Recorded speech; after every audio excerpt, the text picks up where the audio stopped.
estrategia del día es traída para vos por bloomberlinia.com. Muy buenos días, estrategas. Soy Francisco Aldaya, jefe del Buró de Argentina en bloomberlinia.com, y hoy les voy a comentar las 3 noticias más importantes para que arranquen su día. Además, tenemos a Mariano Espina en la última edición de Recintos del Poder. Mariano nos deja para encarar nuevos desafíos y le deseamos desde acá lo mejor, además de agradecerle por 5 años trayendo información a bloomberlinia.com. Como siempre, no se olviden de darle clic al botón para seguir a este podcast, de compartir este capítulo, de activar las notificaciones y si les gusta lo que hacemos acá de lunes a viernes, ¿por qué no darnos un 5 estrellas en Spotify o un pulgar arriba en YouTube?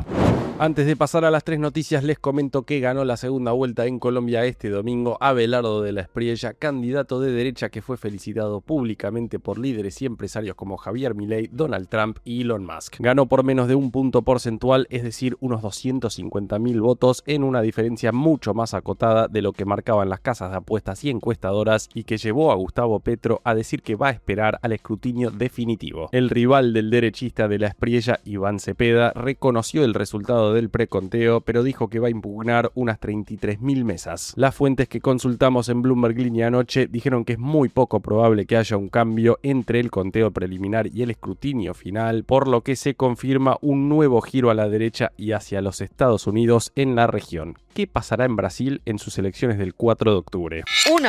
Balde de agua frío para las acciones argentinas. MSCI, la empresa que clasifica formalmente a los países como mercados emergentes, publicó esta semana su revisión de accesibilidad de mercados y la conclusión fue bastante clara. El mercado argentino no mostró mejoras en ninguno de los criterios evaluados. De esa forma, se diluyen las chances de que el país salga este año de la categoría de mercado standalone, algo que sería crucial para habilitar un ingreso mucho más significativo de capital extranjero a las acciones argentinas. La decisión oficial de iniciar o no el proceso para una eventual reclasificación se va a conocer este martes 23 de junio, pero según informes de brokers como Max Capital, una reclasificación hacia emergentes o frontera ya luce poco probable. MSCI señaló 2 problemas centrales. En primer lugar, episodios de intervención estatal que desafiaron la estabilidad de una economía de libre mercado y restricciones que todavía impiden a los inversores extranjeros repatriar libremente las ganancias acumuladas antes del 2025. Como afirmó el analista de Galileo FCI, Claudio Maulart, el prontuario argentino parecería estar pesando. La Argentina ya estuvo en la categoría de emergentes y volvió a caer. El reingreso del 2019 duró apenas 2 años hasta que el regreso del cepo cambiario llevó a MSCI a excluir al país en 2021, un antecedente que sigue condicionando la mirada de la firma. El banco estadounidense Morgan Stanley, por su parte, proyecta que la Argentina volverá a ser emergente, pero a fines del 2027 o comienzos del 2028, ya que cumple con los requisitos de tamaño y liquidez desde el 2019, pero todavía no los de accesibilidad. Recordemos que a inicios de la semana pasada, Javier Timerman de AdCap había esbozado una mirada más optimista. Decía que creía que el upgrade podría llegar incluso antes de las elecciones presidenciales del 2027, a medida que el país demostrara que los shocks políticos y externos pesaran menos sobre la economía. El premio de concretarse sería significativo. Morgan Stanley calculó que una reclasificación a emergente podría atraer unos 4.500 millones de dólares hacia acciones argentinas como YPF, Galicia, Vista, Macro, Pampa Energía y TGS. Esas al menos serían las principales beneficiarias. ¿Logrará Argentina rectificar, mejorar y sostener de una vez un prontuario más pro mercado? 2. Los grandes fondos de la región siguen mirando con buenos ojos a la Argentina. La última encuesta de gestores de fondos de América Latina del Bank of America, que releva a 31 administradores con unos 115.000 millones de dólares bajo gestión, mostró que los inversores recortaron sus expectativas sobre Brasil y se volcaron hacia Colombia y la Argentina. Con respecto específicamente a los activos argentinos, los participantes se declararon positivos respecto de los precios que esperan en los próximos 6 meses y creció la proporción que espera nuevas mejoras en las valuaciones. En Brasil, en cambio, apenas el 31% veía al Ibovespa por encima de los 190.000 puntos este año contra 66% en mayo. Claramente en el país vecino, un clima general más defensivo, con niveles de efectivo subiendo al 6,4% y el 58% de los gestores de fondos diciendo que están tomando menos riesgo que de costumbre, la mayor proporción que lo hace desde abril abril del 2025. Vale aclarar acá que la encuesta se hizo la semana anterior al alto el fuego entre Estados Unidos e Irán. ¿Y qué hay detrás de tanto optimismo con la Argentina nuevamente? Bueno, en no menor medida por sus números macro. Hemos hablado mucho del superávit fiscal que se ha sostenido desde el inicio del gobierno, pero también aparece el superávit comercial que fue récord en mayo. Como escribió Mariano Espina, el petróleo crudo fue el principal producto de exportación en el quinto mes del año, con el 12,3% del total, por encima así del maíz y la soja. Los precios del crudo subieron casi 50% interanual, pero las cantidades exportadas desde Argentina treparon 78,5%, con Vaca Muerta produciendo 616.000 barriles diarios no convencionales en abril, un 40% más que un año atrás. Es decir, lo que mejora las perspectivas para las acciones argentinas y por supuesto también para los bonos soberanos no es solo un viento de cola de precios, sino también un cambio que luce estructural.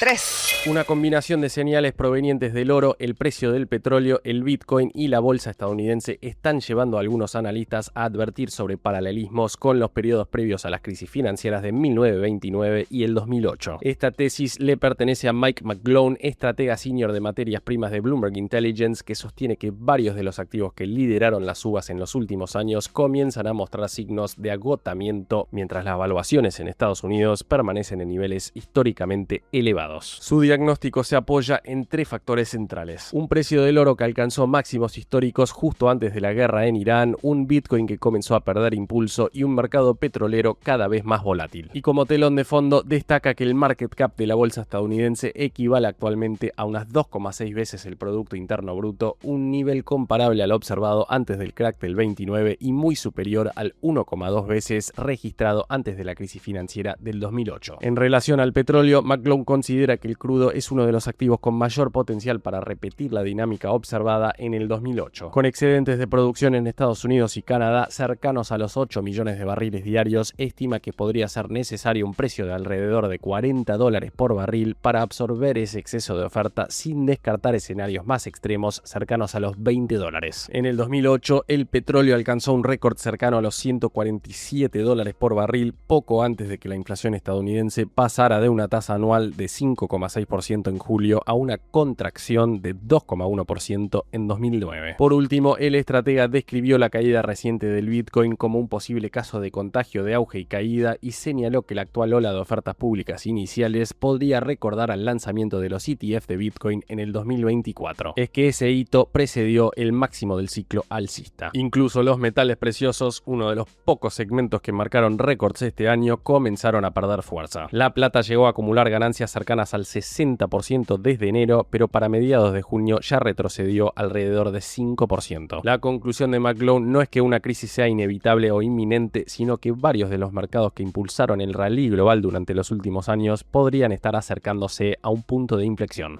Antes de pasar a recintos del poder con Mariano Espina, veamos rápidamente cómo cerraron los mercados el viernes. El S&P Merval subió 1,3% el viernes, pero hubo feriado en Estados Unidos, por lo que no hubo movimientos con las acciones argentinas ni los bonos. El riesgo país había cerrado el jueves en 431 puntos básicos. El dólar blue quedó en 1.480, el MEP en 1.481, el contado con liqui en 1.509, el mayorista en 1.451 y el minorista en 1.480 pesos. En materia de tasas, la LECAP a julio quedó en 24,7% y la caución a 3 días cerró en 20,1%. El Banco Central, por su parte, compró el viernes 50 millones de dólares, dejando las reservas brutas en 47.368 millones de dólares. Recintos del poder. Y ahora, Mariano Espina, contanos por favor qué está pasando en la política argentina. Muchas gracias, Fran, y aprovecho para agradecerte a vos y a toda la audiencia de La Estrategia del Día por todos estos años compartidos en lo que será mi última columna de Recintos del Poder. Las denuncias que pesan sobre Manuel Adorni desde marzo le quitaron a Javier Milei un vocero hábil que le permitirá al gobierno defender su gestión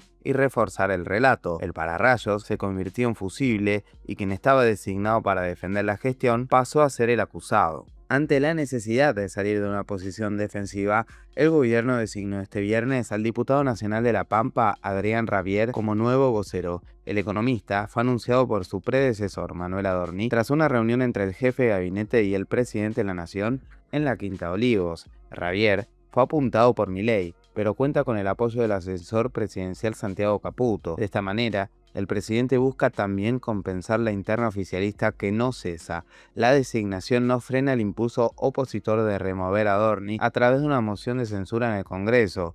Mientras se discute la interpretación constitucional de la moción de censura, Patricia Bullrich y el oficialismo gana tiempo y posterga la sesión en el Senado por al menos una semana. La moción de censura es un mecanismo de control político incorporado en la reforma constitucional de 1994, previsto en el artículo 101 de la Constitución Nacional, y aplica exclusivamente al jefe de gabinete de ministros. Su efecto es la remoción del funcionario. El procedimiento se desarrolla en 2 etapas. Primero, cualquiera de las 2 cámaras del Congreso puede convocar al jefe de gabinete a una interpelación, lo que requiere el voto de la mayoría absoluta de la totalidad de sus miembros. En esa instancia, el funcionario responde preguntas y puede defenderse. Luego viene la votación de la moción de censura propiamente dicha, que también exige la mayoría absoluta de la totalidad de los miembros, pero esta vez en ambas cámaras del Congreso, en el Senado y en diputados. Si prospera en las 2, el jefe de gabinete queda removido del cargo. Este mecanismo nunca fue utilizado desde su incorporación a la Constitución. Para que prospere, la oposición necesita reunir mayorías absolutas en ambas cámaras, es decir, la mitad más 1 del total del cuerpo, lo cual representa un umbral políticamente exigente. Muchas gracias a todos, fue un placer. La frase del día.